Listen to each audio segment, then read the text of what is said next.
Good evening, ladies and gentlemen. I hope you all are well. Seems ironic I'm talking about the Cold War and it in the middle of a heat wave. Whew. But anyways, this is our second video on the Cold War, and I left off with a man called Igor Gouzenko. Now, Igor Gouzenko played a pivotal role in the start of the Cold War. But really, is that 100% true?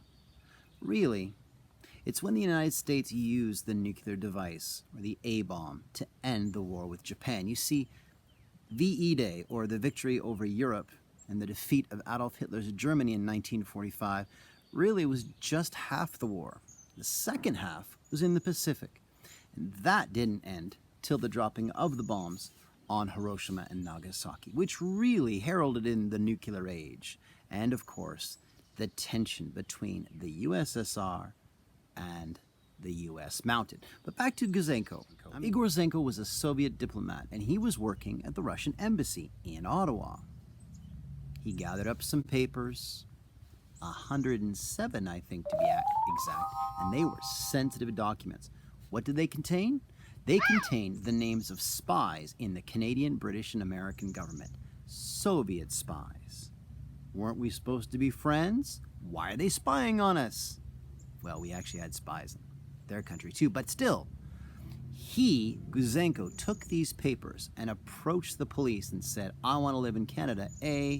Please help me. And here are the names of these spies. It sent shockwaves through the West, and it increased the tension between Russia and the West. As we heard about yesterday, Stalin, of course, wanted to keep his people in, so he created the Iron Curtain. And this Iron Curtain ran down from the Baltic to the Adriatic, and it really was a containment mechanism. On one side, his side, he created these little satellites, as they're called, satellite countries. But on our side, we also created an alliance, and it was called NATO. Now, what about those people living in those satellite countries? A lot of them hated it, and as they were building the Iron Curtain, a lot of them fled, including my father, who was 11 years old. And they escaped across the border to safety of the Americans in West Germany. You see, Germany was split now between East and West. And these people waited some over a year and a half, some 2 years to get visas to countries like New Zealand, Australia, the UK, America, and Canada. And once they came to Canada, and in fact 157,000 refugees, or as that they were called at the time, displaced persons, or DPs for short, made their way to Canada. In a population of 12 million, that's a lot of people. They built this country, though. They worked very, very hard because they were hardworking people to begin with, and they built Canada. It's a true story. But they weren't always well received. You see, a lot of them were Catholic.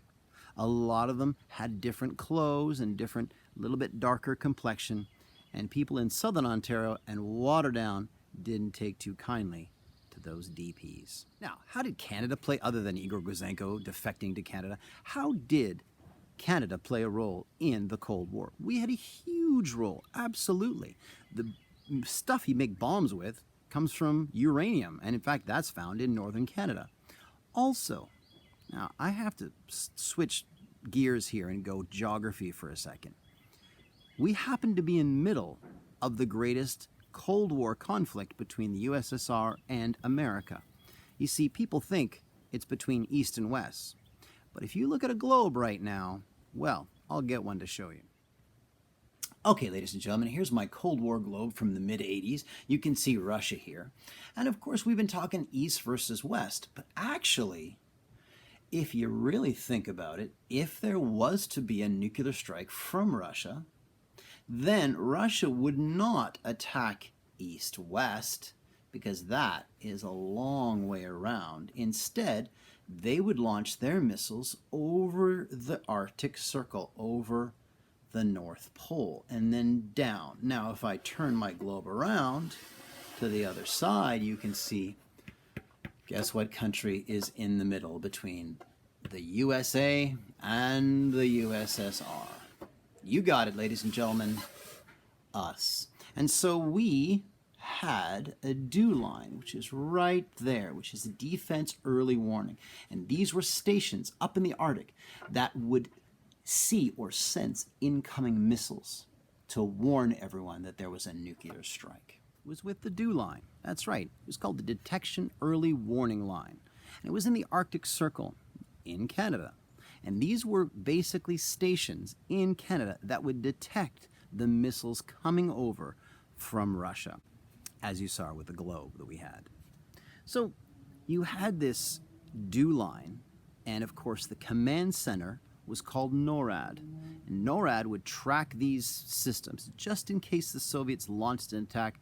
It would give us enough time to launch a counterattack. Madness, you say?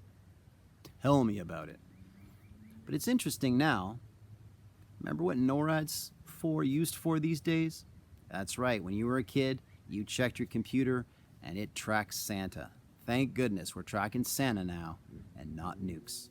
As I already alluded to back in the other video, the Cold War really was a total war.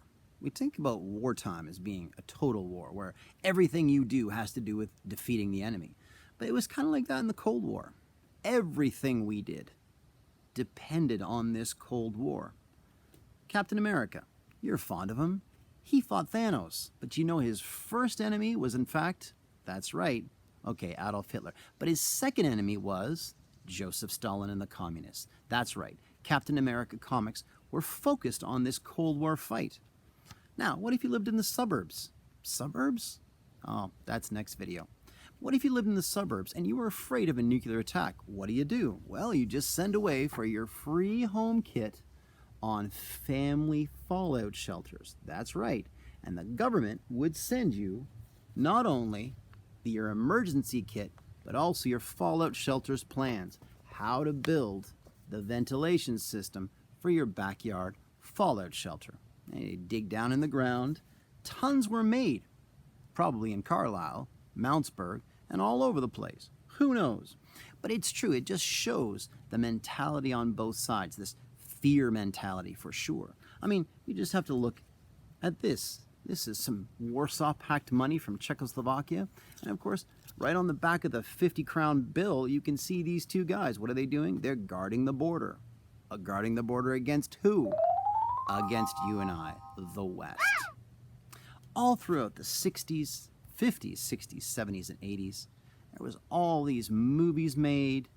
There was all this propaganda going on both sides, showing the Russians as these godless evil hordes bent on hurting us. Same with them.